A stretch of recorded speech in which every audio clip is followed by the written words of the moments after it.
the patriotic media. तो हमें पूरा भरोसा है कि आने वाले समय में जाति जनगणना होगी। और आजकल तो इतना टेक्नोलॉजी है, क्योंकि मैं जब अखबार पढ़ता हूं, जो बात आप कह रहे हैं कि सूत्रों से पता लगा है, तो सूत्र ये भी कहते हैं कि डिजिटली और आज की जो टेक्नोलॉजी है उसको इस्तेमाल कर करके जनगणना होगी। तो आज तो बहुत आसान है। अगर आप डेटा सेंटर बना रहे हो, इतना डेटा कलेक्ट हो सकता है, तो आज तो बहुत आसान है जाति जनगणना कराना। और अगर बिहार ने रास्ता दिखाया है तो देश को देखना चाहिए और जाति जनगणना करानी चाहिए। समझ रहे हो? समझ रहे हो आप? समझ रहे हो ना? नीतीश कुमार की आप तारीफ कर रहे हैं इनडायरेक्टली कि उन्होंने बहुत अच्छा काम किया जाति और जनगणना नीतीश करा कुमार के। जी की तारीफ तो और तब ज्यादा होगी जब वो उनका साथ छोड़ाएं, क्योंकि वो ही हमें लेके गए थे इंडिया गठबंधन में। हमारे मुख्यमंत्री जी ये कह के गए $1 ट्रिलियन इकोनॉमी, वो शायद 1 ट्रिलियन नहीं जानते होंगे। और उन्हें अपने सलाहकार बदल लेने चाहिए।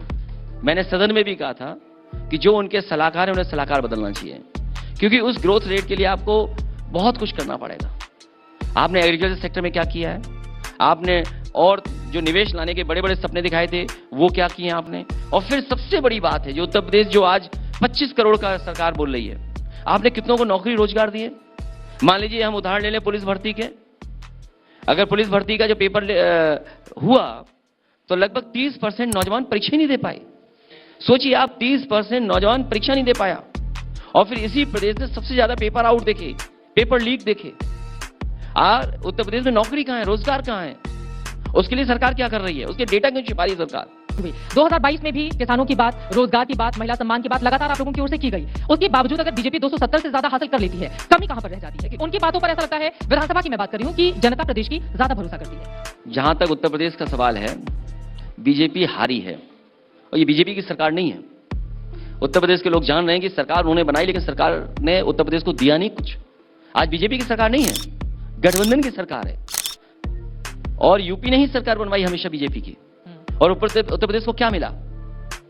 यहां पर बेरोजगारी है, आपको कानून व्यवस्था में कस्टोडियल डेथ में नंबर 1 होते जा रहे हैं। आप डेटा देखिए, एनसीआरबी का डेटा क्या कहता है।